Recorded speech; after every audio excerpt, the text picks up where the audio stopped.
지난 주일 제가 드렸던 설교 말씀을 기억하시는 분들은 바울 서신의 중심 주제는 믿음이라고 하는 것, 그리고 베드로 서신의 중심 주제는 소망이었다고 하는 것, 그리고 요한 서신의 중심 주제는 뭐라고 그랬죠? 사랑이었다고 말씀을 드렸습니다. 오늘 특별히 요한 서신 중에서 요한 1서를 읽었습니다만 설교를 시작하면서 요한이 과연 어떤 사람이었는지 요한의 프로필을 잠깐 소개하면서 설교의 본론으로 넘어가 보도록 하겠습니다. 첫 번째, 요한은 어부 출신이었죠.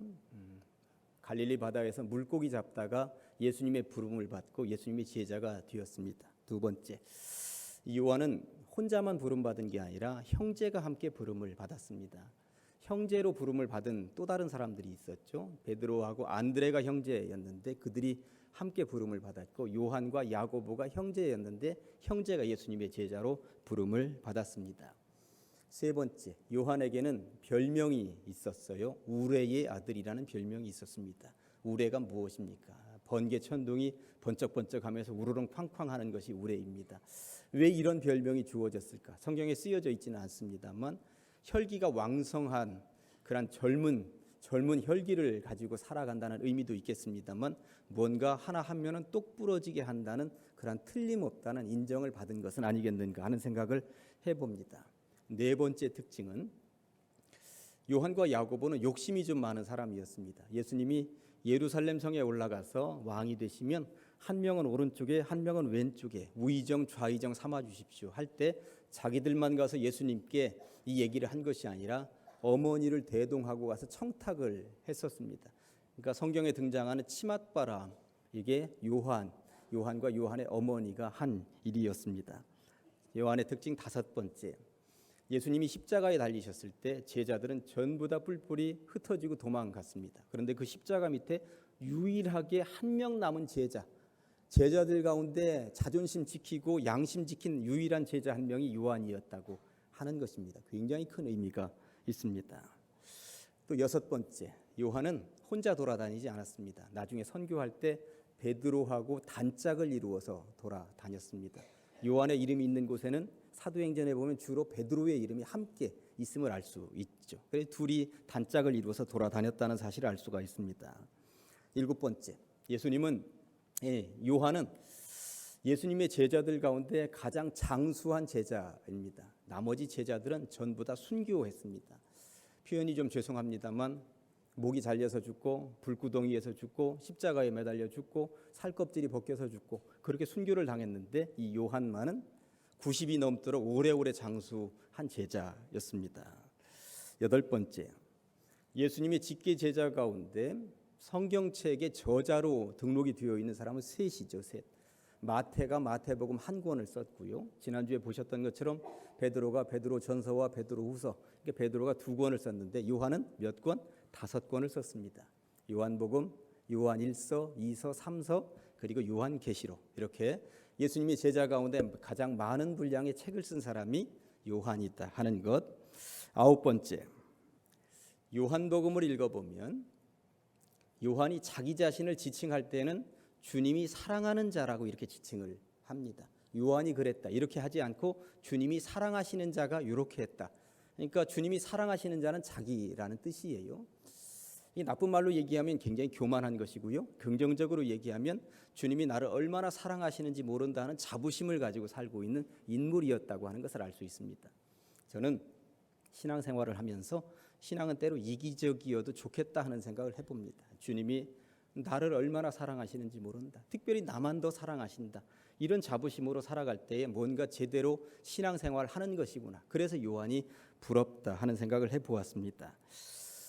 그러다 보니 주님이 사랑하시는 자라고 하는 소리를 들어서 그런지 요한이 기록한 책들을 읽어보면 사랑으로 꽉 차 있습니다. 요한복음을 펼쳐보면 하나님이 세상을 이처럼 사랑하사 독생자를 주셨으니 라고 시작하면서 사랑에 대한 표현을 하고 있는 것이고요. 13장에 보면 새 계명을 너희에게 주노니 서로 사랑하라. 내가 너희를 사랑한 것 같이 너희도 서로 사랑하라. 또 15장에 보면 사람이 친구를 위하여 자기 목숨을 버리면 이보다 더 큰 사랑이 없나니. 몇 개의 예만 들었습니다만 요한복음에는 사랑 이야기로 가득 차 있습니다.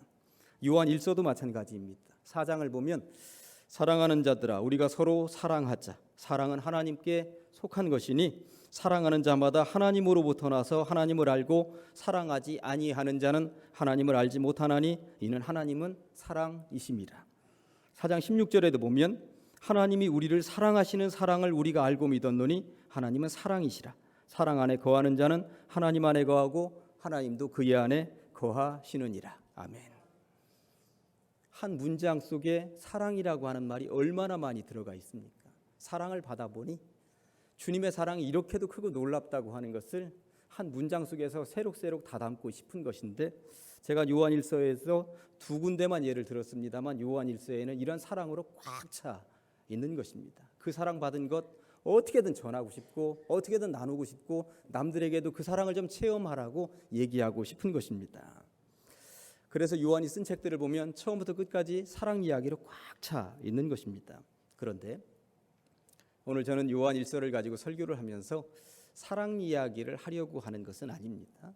사랑의 바로 전 단계 이야기를 하려고 하는 것인데, 사랑의 전 단계는 어떤 단계냐 하면 사귐의 단계입니다. 요한은 사랑에 대해서 언급하기 전에 주님을 사귄다 하는 것, 그리고 성도들끼리 사귄다 하는 것이 어떤 것인지를 지금 이야기하고 있습니다.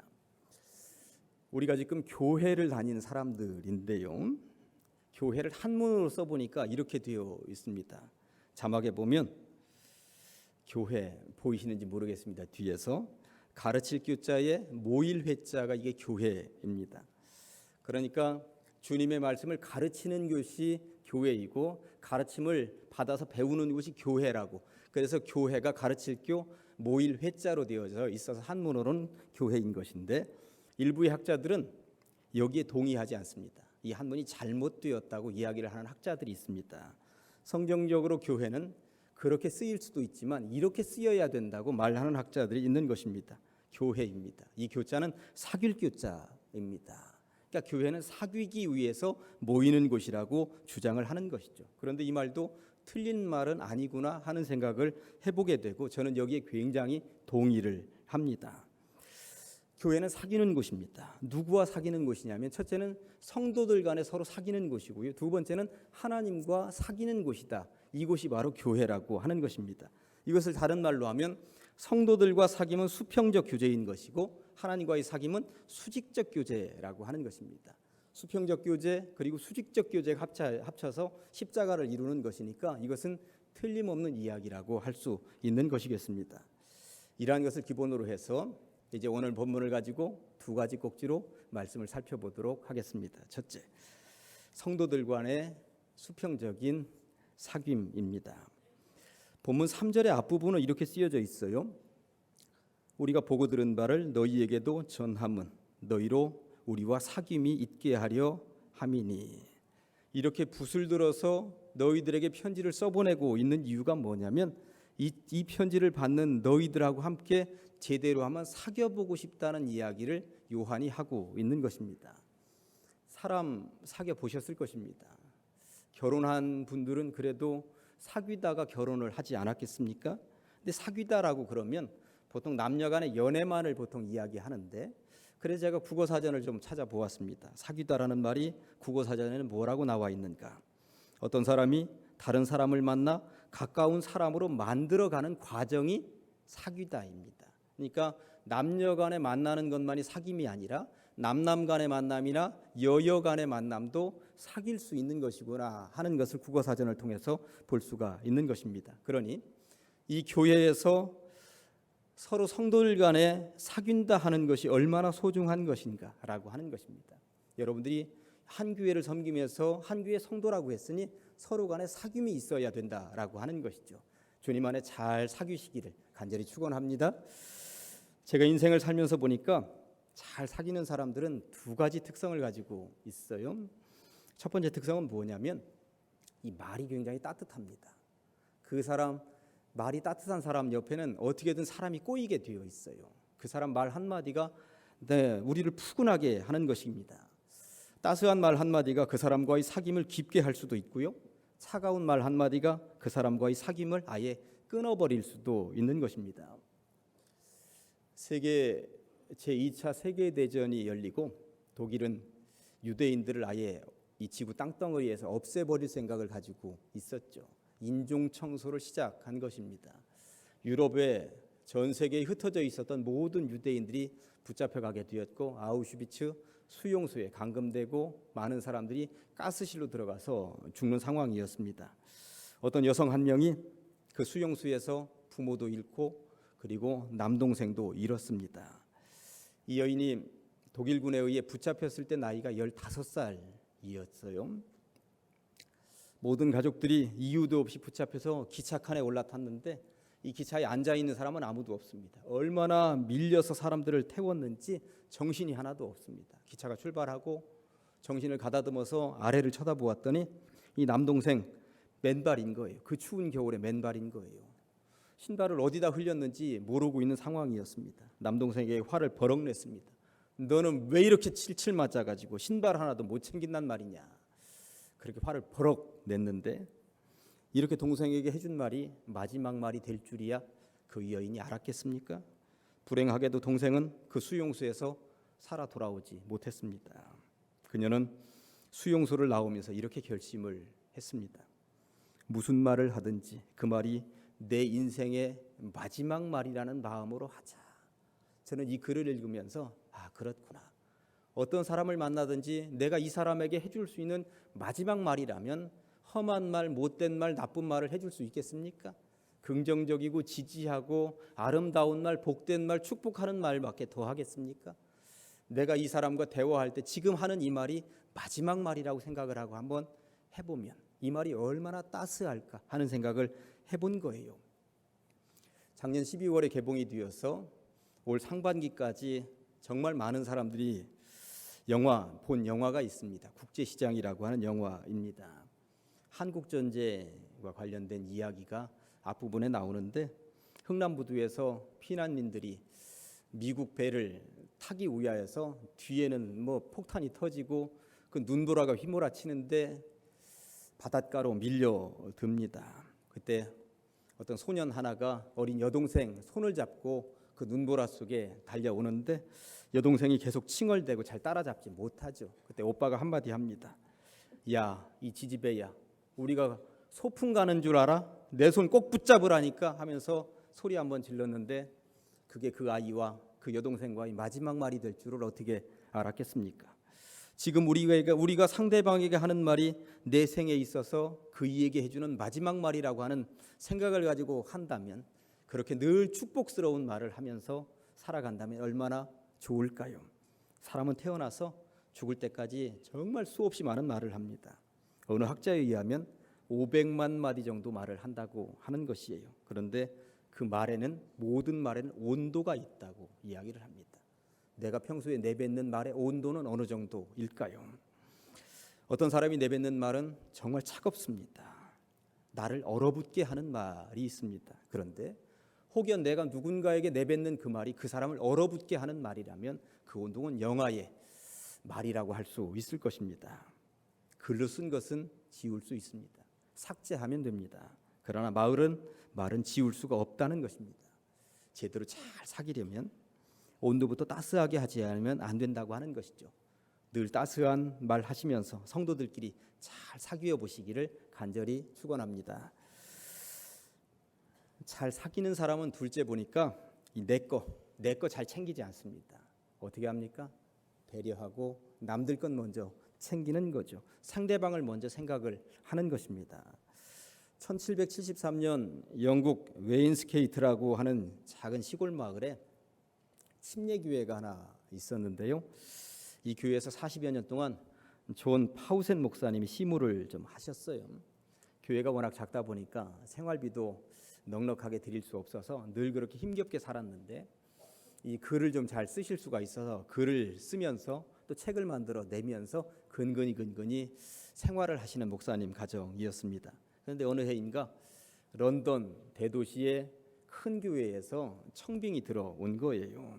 가야죠. 시골에서 40여 년 고생했으니까 목회의 말년, 인생의 말년에 큰 교회 한번 목회해보자 하고 사모님하고 결정했습니다. 그리고 이사하는 날이 되었습니다. 짐은 이미 마차에 다 실었고 목사님 부부가 이제 목사관에서 나와서 마당으로 내려 섰는데 배웅하는 성도들이 몇 명 안 되는 거죠. 진열에 있는데 전부 다 눈에서 닭똥 같은 눈물을 툭툭 떨구고 있습니다. 이 모습을 물끄러미 바라보고 있던 사모님이 그 자리에 털푸덕 주저앉았습니다. 그리고 여보, 나는 여기 못 떠나요. 이 형제 자매들을 두고 난 떠날 수 없어요 하면서 사모님이 우는데 그동안 조용하게 울고 있었던 모든 성도들이 꺼이꺼이 하면서 함께 울고 있었습니다. 온통 교회 마당에 눈물바다가 된 거죠. 잠시 후 목사님이 사모님에게 이렇게 말씀하실 수밖에 없었습니다. 여보, 짐을 다시 들여놓으십시다. 아름다운 성도의 교제가 있는 곳, 이보다 더 좋은 교회가 어디에 있단 말이요. 다시 목사관으로 들어온 목사님은 눈물을 흘리면서 시를 썼습니다. 그 시가 나중에 찬송가가 되었는데 우리에게는 많이 익숙하지는 않은 찬송가입니다. 221장 1절 가사가 이렇습니다. 주 믿는 형제들 사랑의 사귐은 천국의 교제 같으니 참 좋은 친교라. 가사가 참 좋죠. 주 믿는 형제들끼리 사랑으로 사귀는 곳, 그곳이 바로 천국의 교제 같으니 얼마나 좋은 친교이겠느냐. 내가 이런 교회를 버리고 어떻게 도시교회로 갈 수 있단 말이냐. 잠시 잠깐이라도 그런 생각을 하다니 하면서 후회하면서 반성하면서 이 시를 썼고 나중에 이게 찬송가가 되었다고 하는 것입니다. 주님 안에 큰 교회냐 작은 교회냐 이것이 중요한 것이 아닙니다. 그 교회 안에서 사랑의 사귐이 있느냐 없느냐 이것이 중요한 줄로 믿습니다. 사랑의 사귐이라고 하는 것은 내 것만 우선 다 챙기는 것이 아니라 남들을 배려하고 남들 먼저 축켜 세워주고 그들을 축복하는 것, 이것이 얼마나 좋은 것인가. 그러한 교회가 이 땅에서 진정 살아있는 주님의 교회인 줄로 믿습니다. 그렇게 성도들 간의 아름다운 사귐을 통해서 교회에 정착을 하게 되었으면 이제부터는 깊이 있는 주님과의 사귐이 필요한 것이죠. 그래서 오늘의 두 번째 꼭지는 하나님과의 수직적인 사귐입니다. 교회에 오셔서 성도들 간에 사귈 수 있습니다. 그런데 교회에 오셔서 수평적으로 성도들만 만나고 가면 그것은 무슨 계모임 한 것보다도 못하다는 것입니다. 교회에 오시면 사람들하고 인사 나누고 통성명 할 수도 있고 악수 주고받을 수도 있고 자녀들이 어떻게 지내는지 부모님의 건강은 어떤지 물으면서 수평적인 사귐 할 수도 있겠습니다만 교회에 오셔서는 반드시 하나님과의 사귐을 하고 돌아가셔야 될 줄로 믿습니다. 그래서 요한은 이렇게 말을 합니다. 우리의 사귐은 방송실, 우리의 사귐은 아버지와 그의 아들 예수 그리스도와 더불어 누립니다. 우리가 지금 내가 너희들하고 사귀고자 하는 목적이 무엇이냐? 하늘 아버지와 그리고 그 아들 예수 그리스도하고 더불어서 함께 누리고자 하는 사귐, 그것을 얘기하고 있는 것이다. 이게 얼마나 중요한 것이냐 얘기를 하고 있는 것이죠. 여러분들은 교회에 오셔서 하나님과 잘 사귀고 계십니까? 성도들 간에 사람 간에도 잘 사귀기 위하여서는 두 가지가 필요하다고 말씀드렸죠. 따스한 말 그리고 상대방을 먼저 배려하는 것이 필요하다고 말씀을 드렸습니다. 하나님께서는 우리에게 따스한 말씀으로 오셨습니다. 말씀이 육신이 되어서 우리들에게 오셨다고 하는 것이죠. 성경 읽어보십시오. 하나님께서 우리에게 주시는 따스한 말이 새록새록 담겨 있습니다. 그 말씀들 하나하나 읽을 때마다 얼마나 감격스럽고 감동이 되는 것입니까? 그런데 말로만 오신 것이 아니에요. 하늘 보좌 다 버리고 이 땅에 그 모든 기득권 다 내려놓고 자존심 다 내려놓고 이 땅에 사람의 모양이 되어서 내려오셨다고 하는 것입니다. 누구를 위해서? 사람을 위해서. 이게 쉬운 일이겠습니까? 사람의 모양으로 오셔서 당신의 형상대로 지음받은 그 사람에게 채찍질 당하시고 십자가에 달려 돌아가시는 이 일이 신으로서 가능한 일이냐 하는 것입니다. 그러니 우리는 말에 무엇하겠습니까? 그런데 주님께서는 그렇게 따스한 말씀으로 오시고 모든 기득권 다 내려놓고 이 땅에 오셨는데 우리는 주님에게 따스한 말로 기도하십니까? 우리는 주님에게 우리의 시간을 할애해서 주님과 함께 지내는 시간을 얼마나 할애하면서 주님께 올려드리고 있는 것입니까? 주님은 하실 수 있는 것 다 하시는데 우리는 시간이 남으면 그저 겨우 억지로 조금만 하고 흉내만 내고 마는 것은 아닌가 하는 생각이 드는 것이죠. 억지로 예배의 장소에 나오고 억지로 기도하고 또 억지로 헌금하고 이러면 주님과의 진정한 사귐을 제대로 하고 있다고 말을 할 수가 없는 것입니다. 요한은 주님을 깊이 사귀기까지 아주 중요한 과정을 거쳤다고 말을 하고 있습니다. 1절에 보니까 태초부터 있는 생명의 말씀에 관하여는 우리가 들은 바요, 눈으로 본 바요, 자세히 보고 우리의 손으로 만진 바라. 주님을 깊이 사귀기 위하여 요한은 직접 주님의 음성을 들었다고 하는 것이고요, 눈으로 봤다는 것이고 온몸으로 체험했다고 하는 것입니다. 음식은 먹어보아야 그 맛을 알고 여행은 떠나보아야 또 그 맛을 알죠. 백문이 불여일견이라 했습니다. 신앙도 얼마나 체험했느냐, 이것이 중요한 것입니다. 그래서 저는 강조하죠. 성경도 읽어보십시다. 기도도 해보십시다. 이 체험이 중요하기 때문에 그런 것입니다. 설교를 시작하면서 요한에 대한 프로필을 제가 말씀을 드렸습니다만, 요한은 얼마나 깊이 주님을 만나고 체험한 것입니까? 근데 그렇게 깊이 주님을 만나고 체험해 보니까 내가 사귀어 본 그 주님 여러분들도 만났으면 좋겠다고 하는 거예요. 그래서 사귐이라고 하는 단어가 3절에 2번, 6절에 한 번, 7절에 한 번 나오는데, 신구약 성경을 통틀어서 사귐이라고 하는 단어는 5번 나와요. 그런데 5번 나오는데 오늘 여기 이 짧은 성경에 4번 나온다고 생각을 하면 요한이 얼마나 사귐이라고 하는 단어를 많이 사용하고 있는지 아시겠죠? 그런데 이 사귐이라고 하는 단어를 여기서 왜 이렇게 많이 사용하고 있는 것이겠습니까? 내가 사귀어 보았더니, 내가 주님을 만나고 깊이 사귀어 보았더니 그렇게 좋을 수가 없으니 너희들도 한번 사귀어보고 만나보고 체험해보면 좋겠다. 이 말을 서둘러 빨리 하고 싶은 거예요. 그래서 다른 말보다도 요한일서 앞부분에 사귐이라고 하는 단어가 집중적으로 등장하고 있다는 것입니다. 사람이든 하나님이든 사귀게 되면, 깊이 사귀어 보면 뭐가 좋은지 아세요? 서로가 서로에게 정말 의미 있는 존재가 된다는 것입니다. 그리고 서로가 서로에게 무엇이든지 다 해주고 싶다는 것입니다. 사귀어 보신 분은 아시잖아요. 하늘에서 별을 따다, 하늘에서 달을 따다가도 다 주고 싶은 게 사귀는 사람 아닙니까? 그렇게 주고 싶은 것입니다. 사귀게 되면 그 사람 이름 자꾸 부르고 싶고, 그 사람 머릿속에 그 사람 이름이 자꾸 머릿속에 왔다 갔다 하게 마련입니다. 사귀게 되면 그 사람이 가장 필요로 하는 것이 무엇인지 기억하게 되고 생각나게 되고 어떻게든 만들어보고 싶은 것이죠. 어떻게든 그거 구해서 주고 싶습니다.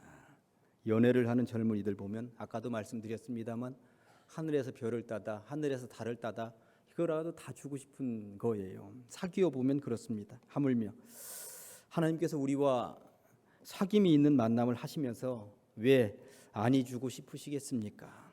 다만 우리가 받지 못하는 이유는 주님과의 깊은 사귐이 없기 때문이죠.